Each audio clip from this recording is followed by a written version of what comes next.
बजाज साहिब, बड़ा luxury lifestyle है आपका, लाखों कमा के तो ये लाइफस्टाइल नहीं हो सकता। आमदनी कितनी है आपकी?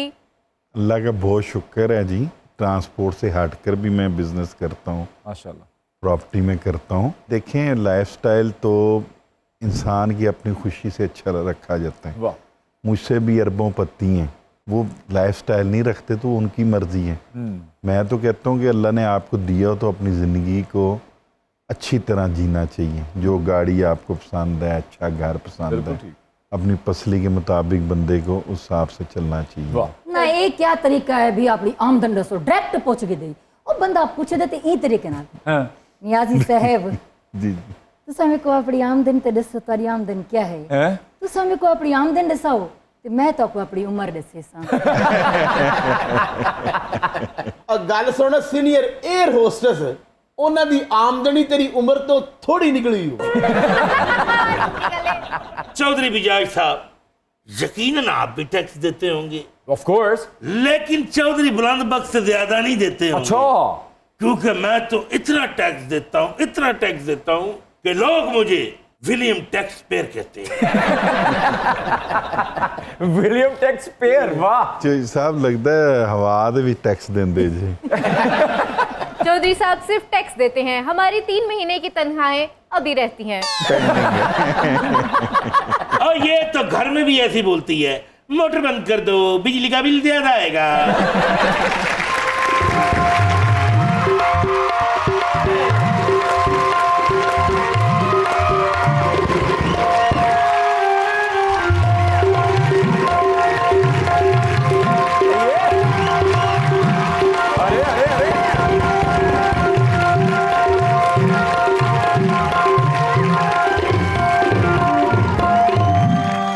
दूल्हे मियां आज किधर?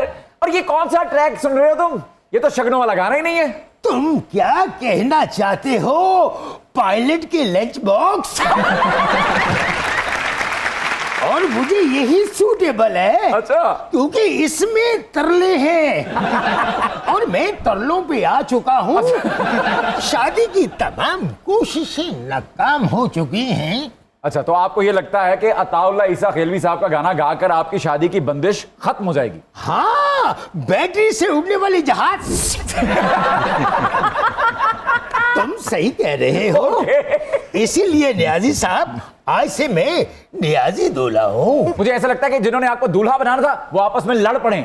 बस आजकल मेरे साथ कुछ इस तरह ही हो रहा है।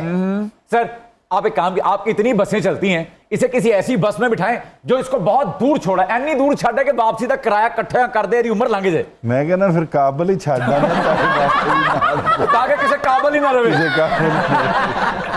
इन्हें काबल च भी बिल्ली तरह वापस आ जाए।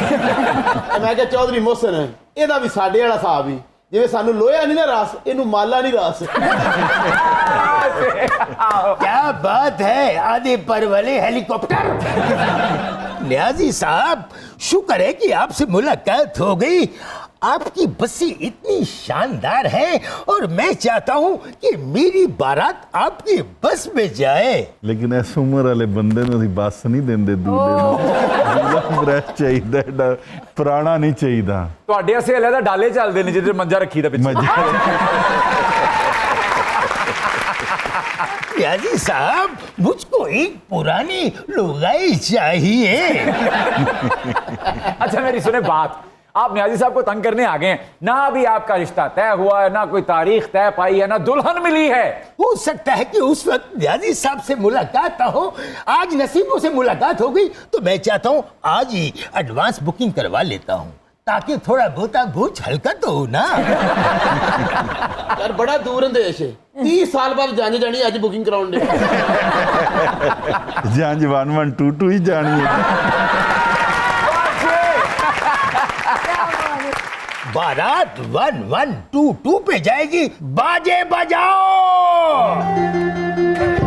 नियाजी साहब,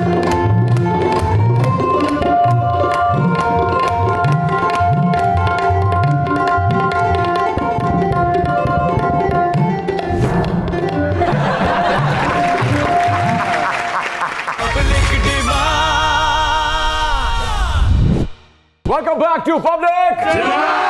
सर ये बताइए, अगर पाकिस्तान की ट्रांसपोर्ट कंपनीज का बाकी दुनिया की ट्रांसपोर्ट कंपनी से मवाजना किया जाए तो हम कहां खड़े हैं सर? देखें, हमारी प्राइवेट सेक्टर जो है ना जी, इस ट्रांसपोर्ट का बहुत अच्छा है। ओके। अब वो जो है ना थोड़ा सा प्रॉब्लमें आ रही हैं। अच्छा। तो लेकिन अब क्योंकि हमारे खित्ते में बहुत क्लास की बसें आ गई हैं जो हमारे पास नहीं है। बस वाइज हम बहुत पीछे जा रहे हैं। ठीक है। टेक्नोलॉजी वाइज हम पीछे हैं। टेक्नोलॉजी वाइज बहुत ठीक है। पीछे हैं। बकाया बस सर्विस वाइज क्योंकि अब मुकाबले हैं, कंपनी हैं 8-10 बन गई हैं जो आपस में मुकाबलों में टाइमिंग अच्छी देती हैं, तो बसें भी नहीं लाती हैं। लेकिन जो बाहर बस जदीद किस्म की आई है वो अभी तक। सर एक मेरे जहन में ज़ाती सवाल है, ये जो मोटरवे पे वो बसेस को एक साइड पे रोका जाता है और फिर वो एक कॉन्वॉय की तरह चलती हैं, वो क्या है सर? सर बात ये है कि पहले हमारे पास आती थी जापानी बसें। ठीक है। निशी बस होती थी। ओके। वो इस्लामाबाद का 3.5 से 4 घंटे में पहुंच देती हैं। ओके। उनकी रोड ग्रिप बड़ी अच्छी है। ठीक है। अब आपको कहा है ना कि हमारे पास बस तो बाहर के मुल्क की है, सैम्बल इधर हो रही है, लेकिन उनकी रोड ग्रिप नहीं है उस हिसाब ओके से। Okay okay okay. किस हिसाब से रोड है, ठीक है। तो उसकी वजह से कलर कहार पर स्लिप हो जाती है बस। ओ एक्सीडेंट की रेशो ज़्यादा थी, ठीक ठीक। तो मोटरवे पुलिस वालों ने वो स्पीड लिमिट कम की है। स्पीड लिमिट कम की तो की है, वो तो है ही कम। उसके बाद जो सबसे कारवा बनाकर आगे पुलिस की गाड़ी लगती है, जी, पीछे बिल्कुल, लगती है, exactly। तो वो अपने तरीके से क्रॉस कराते ओके, हैं। ओके, ओके, आईजी आए थे मोटरवे राजा रिफत साहब जी। उन्होंने इस चीज़ को ओपन कर दिया था कि गाड़ी साइड पर मत लगाएं। ओके उन्होंने कैमरे लगा दिए थे ओके। कि चलान इतने रख दें कि ड्राइवर ठीक है। वहाँ गाड़ी खिलाफ वर्जी करे ही ना। खिलाफ वर्जी करे ही नहीं। बिल्कुल ठीक। वो लग रहे थे, वो फिर चले गए, तो फिर नई पुलिस ही आ गई, फिर उसी तरह। ओके। अब उसके बाद तो मूवी उस पॉइंट पर मखसूस रोका हिस्से में जाता से है। सर स्लो गुजारते हैं बस? जी उस कलर कहार वाले? जी उस एरिया में भी। ठीक है। उसके बाद बस लाहौर से निकलती है तो उसकी मूवी बनती है। Okay okay. अभी होना तो ऐसा चाहिए कि आप अड्डे वालों को कहें भाई जहाँ से बस निकल रही है आप वीडियो बना कर भेजें। ठीक है।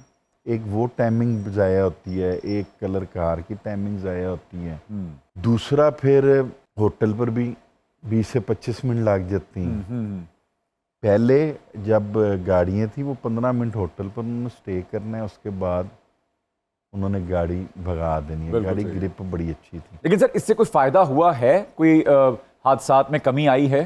सर हादसात पर कमी तो आई है, लेकिन एज द ट्रांसपोर्टर मैं अब जिम्मेदारी से कह रहा हूँ कि ये जो ड्राइवरों की ट्रेनिंग है लाइसेंस गवर्नमेंट देती है। ठीक है।